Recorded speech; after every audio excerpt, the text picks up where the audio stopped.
السلام علیکم، میرا نام ڈاکٹر ماریہ انور ہے، میں کنسلٹنٹ گائناکالوجسٹ ہوں۔ جیسے کہ اکتوبر کا مہینہ ہے اور بریسٹ کینسر جو ہے اس کا اویئرنیس منتھ کے طور پہ اس کو بنایا جا سکتا ہے، تو اس وجہ سے آج میں نے سوچا ہے کہ میں اپنی فیمیل پیشنٹ کے ساتھ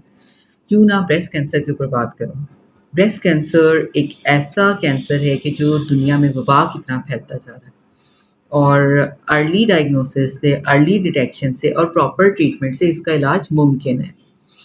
تو سب سے پہلے تو میں یہ بتاؤں گی کہ فیمیلز کو ایسی کون سی علامات ہوتی ہیں جس سے ان کو فیل ہو سکتا ہے کہ یہ بریسٹ کینسر ہے اور وہ فوری طور پر ڈاکٹر کے پاس جائیں۔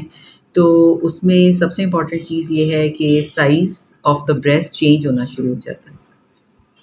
اس کے علاوہ جو اسکن ہوتی ہے چھاتی کی وہ ریڈ ہو جاتی ہے، اس میں تناؤ آنے لگ جاتا ہے، اکڑاؤ آنے لگ جاتا ہے، چھاتی کے اوپر والی جو اسکن ہے وہ سخت ہو جاتی ہے، یا اس میں کوئی دب آ سکتی ہے، اور آپ دیکھیں گے کہ جو نپل ہے اس میں سے کوئی گندا اسمیلی لال رنگ کا یا پیلے رنگ کا مواد بھی آنا شروع ہو سکتا ہے۔ نپل جو ہے وہ اندر کی طرف جو ہے اس کا جھکاؤ آ جاتا ہے، اور نپل کی کلر بھی چینج ہو سکتا ہے، شیپ بھی چینج ہو سکتی ہے۔ اس کے علاوہ بریسٹ میں کسی بھی قسم کا کوئی آپ کو جیسے گلٹی محسوس ہوتی ہے، لم محسوس ہوتا ہے، اور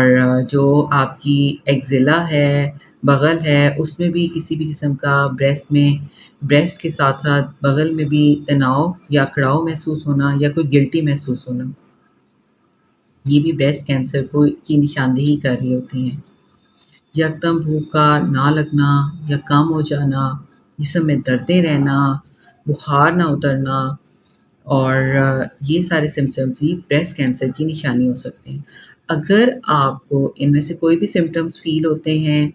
تو آپ فوری طور پہ اپنی ڈاکٹر کے ساتھ رجوع کریں، اور بریسٹ کینسر جو ہے یہ اگر ارلی ڈائگنوز ہو جائے گا، اگر اس کا پراپر ٹریٹمنٹ ہو جائے گا تو پیشنٹ جو ہے وہ دوبارہ ہیلدی ہو جاتا ہے اور نارمل زندگی سپینڈ کر سکتا ہے۔ اس صورتحال میں آپ کو سب سے امپورٹنٹ چیز تو یہ ہے کہ پہلے خود طریقہ آنا چاہیے کہ بریسٹ کینسر یا بریسٹ ایگزامینیشن جو ڈیٹیکشن ہے جس کے تھرو آپ ڈیٹیکٹ کر سکتے ہیں وہ کیا طریقہ ہے۔ تو اپنی جو 4 انگلی ہیں اس سے جو اپنی چھاتی ہے اس کو 12 جیسے گھڑی کا ڈائل ہوتا ہے نا، گھڑی جیسے 12 مطلب سے لے کے 12 تک سوئی کے ساتھ چلتی رہتی ہے، تو اس طریقے سے آپ نے اپنی جو فنگر ہے 4 انگلیاں اس کو چھاتی کے اوپر رکھ کے اس کو آرام آرام سے دبا کے نپل کے آس پاس سے یہ سارا کا سارا خود معائنہ کر لینا فیمیل کے لیے زیادہ ایزی ہوتا ہے۔ اور ایک آپ ٹائم بنا لیں، جیسے جب آپ مینسز سے نہا لیں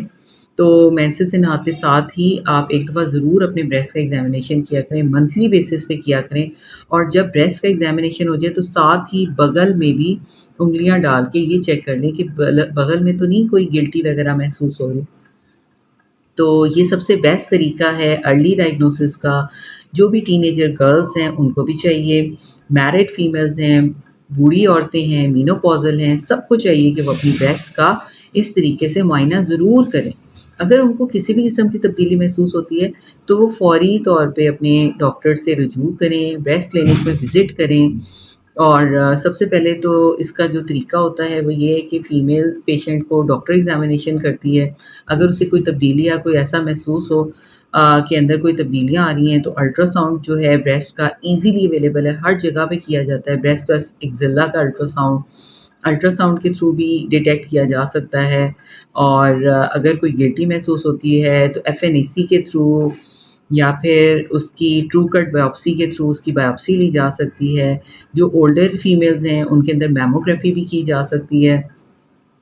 تو یہ بہت سارے میتھڈز ہیں جس کے تھرو بریسٹ کینسر کو ڈائگنوز بھی کیا جا سکتا ہے۔ اللہ نہ کرے اگر کسی فیمیل کے اندر بریسٹ کینسر ڈائگنوز ہو جاتا ہے تو اس کو چاہیے کہ وہ آنکولوجی سینٹر یعنی کہ کینسر ہاسپٹل کے اندر جلد از جلد رجوع کریں،